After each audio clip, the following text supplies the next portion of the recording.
Hey, what's going on guys, it's me Morvi and I'm here again with another achievement guide. This time we're going to be playing Crypt of the Serpent King. This is another super easy game to 100%. This game takes place in various dungeons and castles and forts and such. And the whole objective is to get keys to unlock the boss room at the end of each level.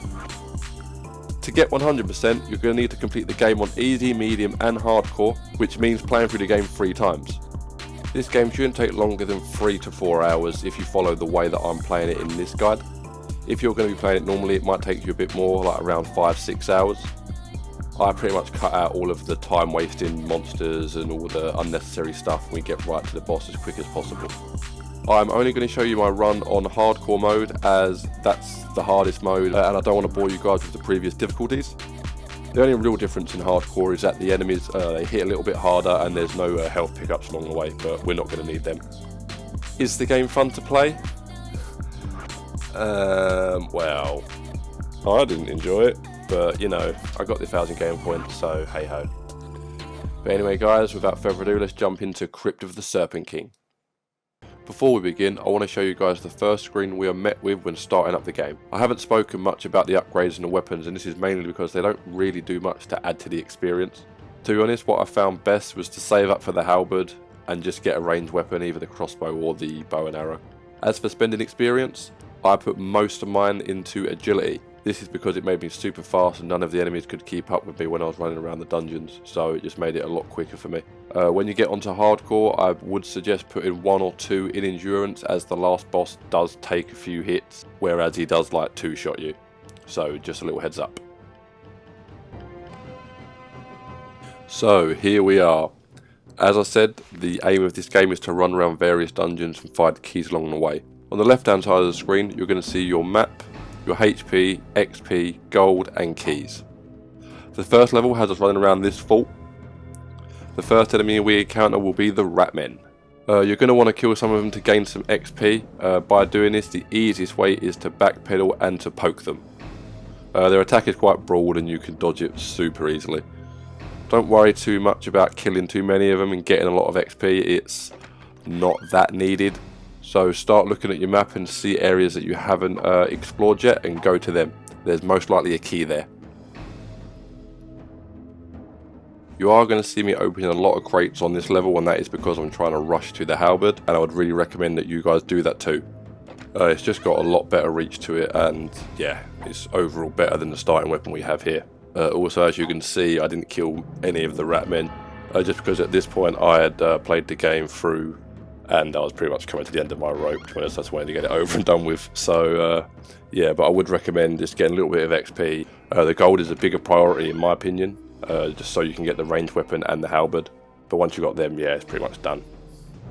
Once you have all the keys, get to the boss room. It is marked on your map and you're more than likely going to bump into it as you're finding the keys along the way. Now it's time to fight the King of the Rats. Oh no, wait, sorry, no. It's some random guy, I guess Kevin, I guess. Yeah, but please take note on how I'm killing him. This is going to be the method to kill pretty much everything in this game. Just keep backpedaling and kite the boss around the room, giving him a little poke once he's stopped his attack. After a few pokes, he's going to drop down dead and you've got your first achievement. As you can see on screen, I got the hardcore achievement, but depending on what difficulty you're on, you will get that achievement.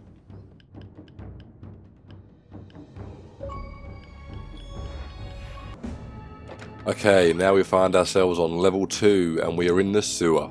We say goodbye to the Ratmen and we are now facing the goblins. Same as before, run around, collect the keys and face the boss.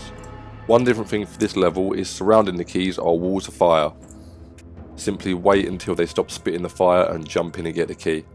If you are playing hardcore, remember you cannot heal up until the end of the level, so bear that in mind, don't get hit by that fire. But that is the only difference on this level. So now we're at the boss, and this time we're facing the head goblin. At least this time the boss makes sense, unlike Kevin in the last level. Same method, backpedal and poke. And before you know it, Mr. Goblin is dead. And we move on to level 3.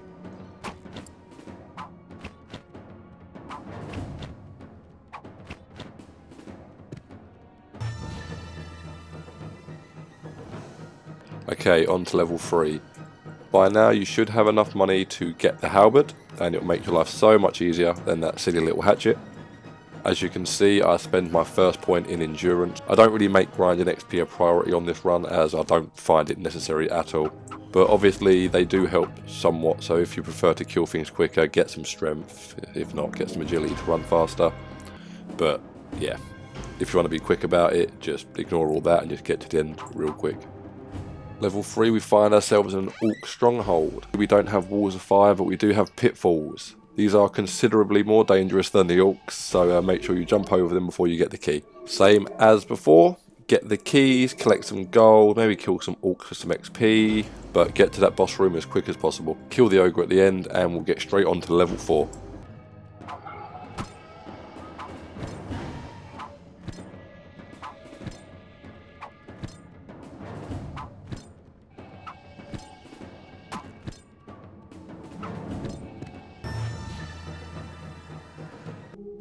Level 4, we seem to have jumped across the globe as we are now in a mummy's tomb. Can you guess what the objective is on this level? Yep, you guessed it, more keys. The pitfalls have been filled with lava, so make sure you don't fall in them.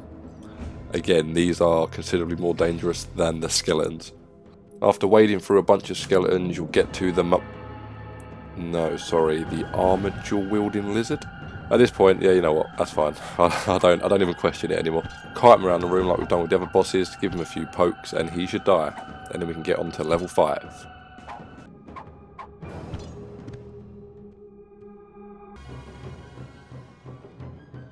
Okay, we're now on level 5 and we're killing the knights. At this point you should have enough money for the halberd and the ranged weapon, so chests really are not a priority anymore, so ignore them. Get through the levels as quick as possible using your minimap to your advantage. It's very hard to miss a key, so if you're missing any, make sure you've explored the whole map. If you see a little bit missing on your map, go over there to explore it, because you're most likely going to find the key there. Once you have all the keys, kill the head knight and head on to the next level. As you can see in this clip, one of his lackeys decided to run in and join the fight. This can happen, but don't worry about it. Either kill the normal mob and get him out of the way, or ignore him and just kill the boss. If the boss hits the floor, you've passed the level, so don't worry about him.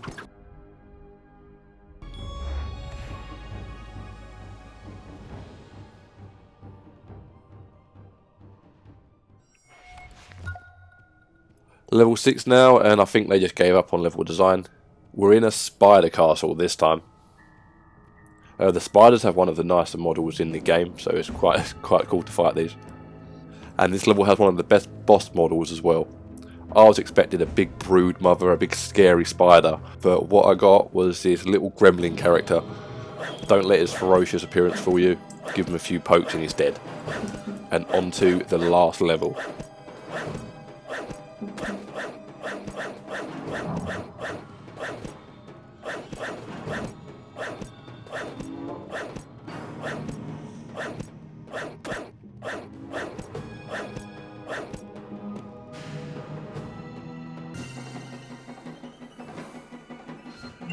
Oh, final level. But don't rejoice yet. If you're just starting out on the easy level, you're going to have to do this another 2 times. Thankfully, the easy difficulties go by super quickly. I assume now, level 7, we are in the Crypt of the Serpent King. And if you've loved the character model so far, you are in for a treat. Work your way through the copious amounts of snakes in the corridors and collect them keys. This will be the most keys you need to collect in the game. Once they're all collected, head to the boss room for your final boss fight. Once you walk into the room, you are greeted with the Serpent King. This is the Serpent King. Okay, yeah, sure. I won't lie, this boss isn't hard, but he hits like a truck. He also has a lot of hit points, unlike the other bosses in the game. This is why I said you should get some endurance, maybe some strength, just to give him a few less pokes, and then you can take a few more hits. But it's not necessary, so if you haven't done that, don't worry about it. I got through the whole game without dying on all the difficulties, but I died about 4 times on this encounter.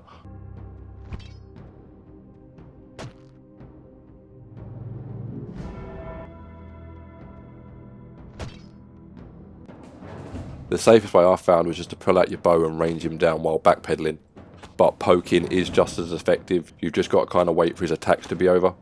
With range, you are going to have to hit him a few more times because it is considerably weaker than the melee weapon. But you're out of range for his attack, so it is the safer of the 2 options.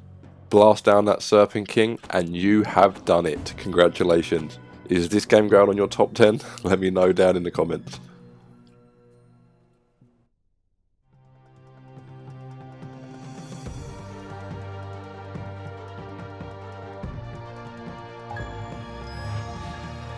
And that is how you 100% the Crypt of the Serpent King. Remember, you will need to do what I have just done in this video 3 times in total. It's not the greatest of games, but it doesn't take too long to complete and is quite cheap, so that's a very nice incentive. But anyway guys, I hope I've been helpful. If I have, let me know down in the comments. If you'd like to see more, remember to hit that subscribe button. But until next time guys, peace.